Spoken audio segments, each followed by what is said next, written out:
Hi there, my name is Yuji. Welcome to my channel.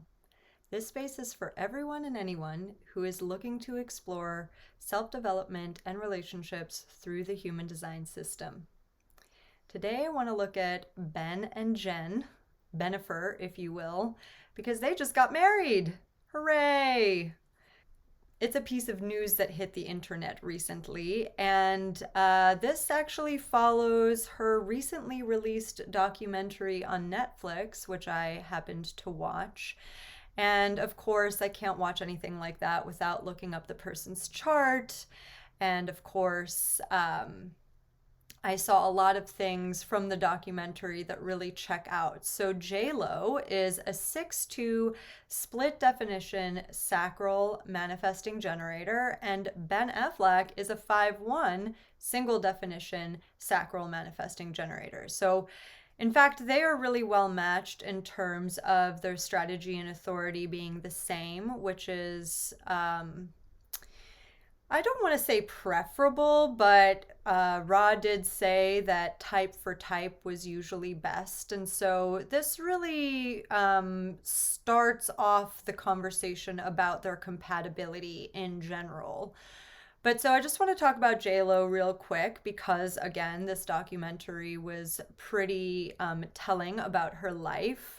So Jennifer Lopez only has two channels. She has channel 360, which is the channel of mutation, and 2145, which is the channel of money. But I also like to say it is the channel of the tribal ruler. And I know a little bit about this channel because I have it myself. So, JLo has always kind of been a trailblazer in a sense. The 360 is all about um, bringing something new into the world that didn't exist before. So Jennifer Lopez is like a very, she's a maverick in terms of what she's done for Latina women. She is like the highest paid Latina woman in Hollywood, and she has been for a really long time. So she really opened that door. She really mutated the way that Hollywood saw women of color and also women with curves. She was unapologetic about her body, and you could really see that in the documentary, that she really has this like ego definition and a sense of self-worth. At the same time, she has an open G center. So I did see a lot in the documentary about her trying to sort of like position herself like, I'm not just an actor, I'm not just a singer, I'm not just a pretty face, I'm not just this, I'm not just that. She didn't like these labels that were being put on her. And, her romantic life was something that people were really kind of obsessed with in a lot of ways because she cycled through people quite a bit.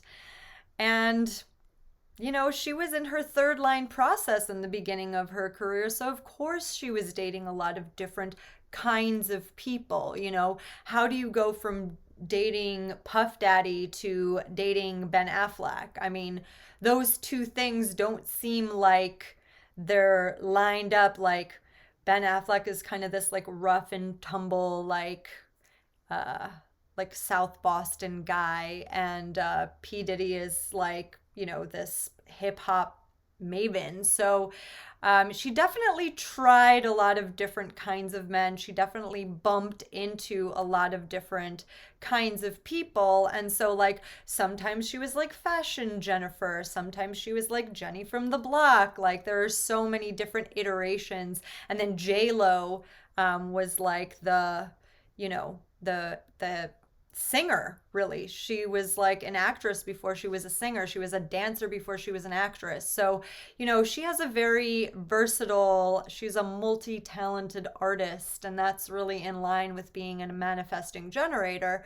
But again, her romantic life was always a big part of the headlines. And so when her and Ben Affleck got together in 2002, like it was just this celebrity free for all, right? Like these two incredibly good looking people dating and like making out on yachts and all of that stuff. It was a big deal. And then they broke up quite unexpectedly. I mean, they were engaged for a time. There was like some ridiculous pink diamond involved. And so everybody was kind of, waiting for this like wedding of the century to happen. And it was like a womp, womp, womp. So of course, because I was watching this documentary and I was looking at JLo's chart while I was watching it, I thought back to like, oh, why would that have been? And knowing that she's a 6'2", like, was that a part of her Saturn return? And I checked, and her Saturn return was in 1999. And as we know, Saturn returns are not just a date.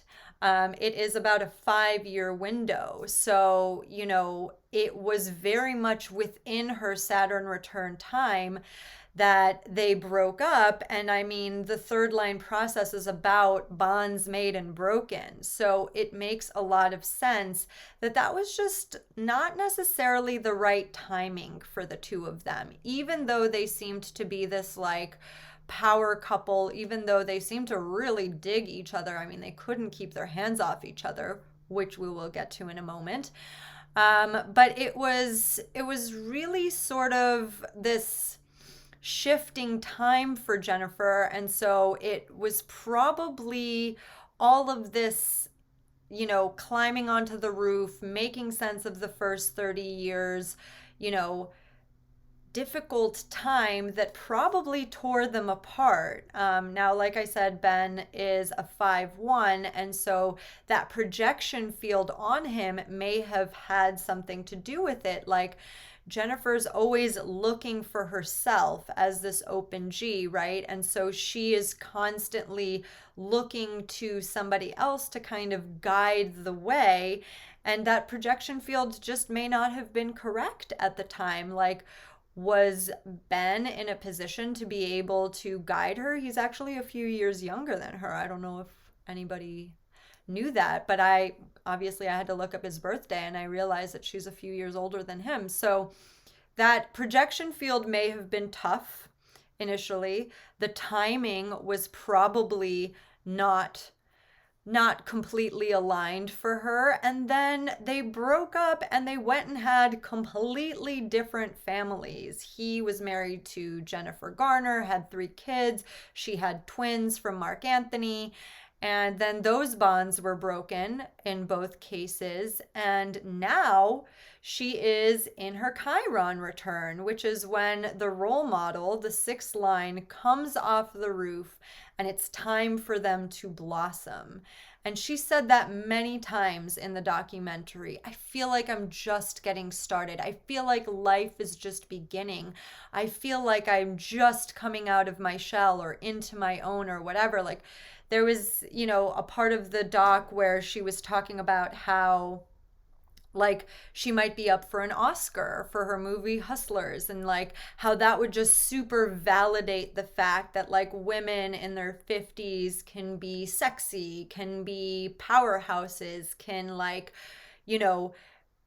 be recognized for the first time. Like, you don't have to win an Oscar at 22 to be a valid artist. And so I thought that was really uplifting in a sense, because obviously we don't get a lot of messaging as women around the fact that we're here to blossom after 50. Like, who says that?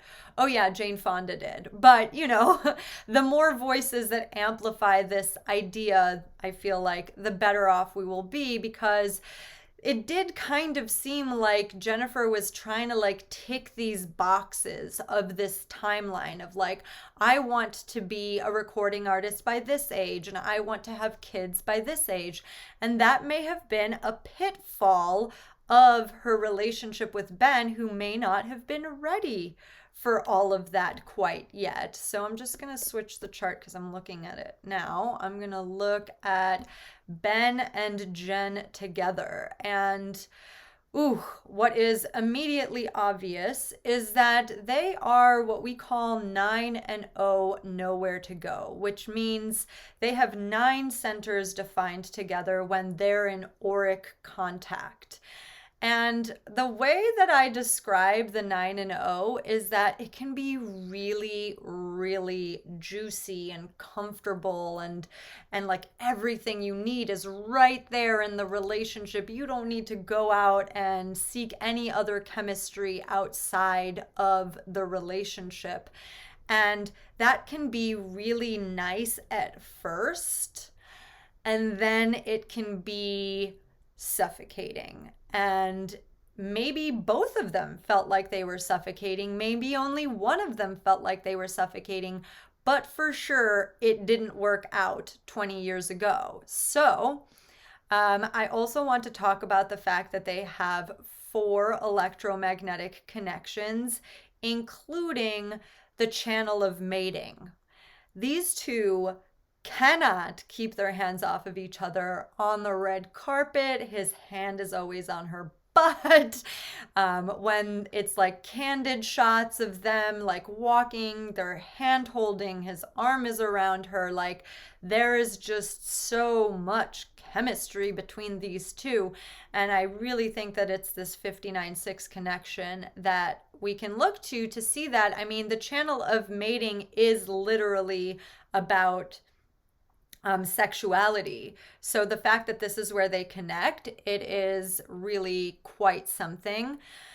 Then they have the channel of openness together, which is an emotional connection. So it's really all about them expressing their emotional feelings to one another, like every once in a while when the paparazzi catches them like making out or something, they're like gazing into each other's eyes. It's like this expression to each other of how much they are emotionally invested. And something else that kind of stuck out to me is that they have this electromagnetic connection wherein they have the channel of rhythm and flow together. And this can be kind of a difficult electromagnetic because it's about surrendering to each other's timing and flow, and sometimes you're just not in flow with one another. So again, with the timing, like the time of her life may not have been correct, the projection that she was putting on Ben may not have been correct, and their timing and flow just may not have worked out. Maybe she was ready for kids and to settle down and he wasn't, or maybe it was vice versa. Who knows? But I think that is really a key element here. And then, of course, their channel of awareness that they have in as electromagnetic is also a really interesting, like, intellectual connection. But because it's all about the inner truth coming out, it may be that their truths were at odds with one another. So, like, her truth was not his truth. And this is not a compromise between them. But guess what? There's 3 sides to every story. So, what she may have seen as the culprit for their breakup and what he may have blamed could have been 2 very different things. So the truth is somewhere probably in the middle. Then they have a number of compromise channels. The one that I really want to point out is the channel of money, because again, this is about rulership. So as as much as Ben may not like this, but in a sense she wears the pants in the relationship. It's like it's her will. Now, because he's taking in her willpower, because he's filtering her ego, it might be possible that he throws it back at her sometimes, but he's not here to be the one who's being willful. She's the one with the will. So he's not here to make her any promises that he can't keep. That's a key, because when he's in her aura, he feels all of this pressure to make promises, but open ego people aren't here to promise anything. So he may have promised her a ring or a marriage or a life together that he just wasn't willing to follow through, or like not able to follow through with. I don't want to say willing because, again, with people with ego definition, will is not a choice. And with open ego people, it's not about being willful. So, that can be tough when it comes to relationship because you don't know whose promise is being kept and all of these different things like that can be a source of a lot of disappointment for people. So JLo might have felt very disappointed in a lot of ways when it comes to how she interpreted Ben's unwillingness to follow through with something that he promised her. And then there's two dominance channels. Actually, both of them belong to Ben. A dominance channel is when one person has the full channel and the other person has no chemistry in that channel. So he has the channel of the wavelength. He is naturally talented. That's what that's all about. And he has the channel 1057 perfected form, which is all about behaving as yourself. So even if Jennifer didn't like the way that he was behaving, he doesn't know how to behave any other way. He has no choice, in fact. And because this is a channel that he has, which defines his G center, and she has an open G center, so she's filtering how he does things. I don't know if you've noticed, but every time Jennifer Lopez had a new love interest in the course of her career, like she kind of morphed herself every single time she was in these relationships. When she was with Puff Daddy, she was wearing like bandanas and like crop tops, and then she hooks up with Ben Affleck, who's this Hollywood movie star, and all of a sudden she has this like glamazon makeover. She's wearing like this gown to the Oscars that's like something Grace Kelly wore when she was nominated. And then she married Mark Anthony, and then she was a total Latina babe and like made a completely Spanish speaking album. So like now she's sort of come into her own. She's a role model off the roof. Now she feels like she knows who she is. And so she's not necessarily relying on Ben Affleck to tell her who she is. And so it can be more of a meeting of equals this time around instead of her relying so much on him, which probably put a lot of pressure on him as a fifth line, because fifth lines can be very guarded in that sense. They know that this projection field exists. They know that they're being projected on. And so they can be kind of like, closed off in that sense because they're worried about protecting the way that they're being perceived. So now that that pressure is off and she feels like she is more comfortable in her own skin, they probably have a lot higher chances of succeeding this time around. Which brings me to sort of my final point, which is that because now both of them are in their Chiron, because now both of them are a lot more aware of themselves, and they've both individually created their own families, I think the possibility of them like blending these families and actually blending lives is a lot higher. And I'm rooting for them because they just seem so into each other and they're so in love again. And like, as soon as I saw them on the red carpet together when they first got back together, she was like, glowing from head to toe. And he looked amazing for the first time in a long time. I think everybody remembers that rehab photo of him like just looking so overwrought and like scruffy with a cigarette in his hand. It was not a good scene. So I'm really happy for these two. I'm really rooting for them. And because I got to check their human designs, I really feel like they can make it this time. I would put money on this. So if you like this video, please hit like and subscribe to my channel. You can also find me on Instagram at HD by Z and find me on my website. The link will be in the show notes. There you can see I offer individual human design readings, relationship mentorship, and a community for conscious women who are practicing strategy and authority. Thank you so much for being here. If you have any questions, please drop them down below. I'd love to answer them. Ciao for now.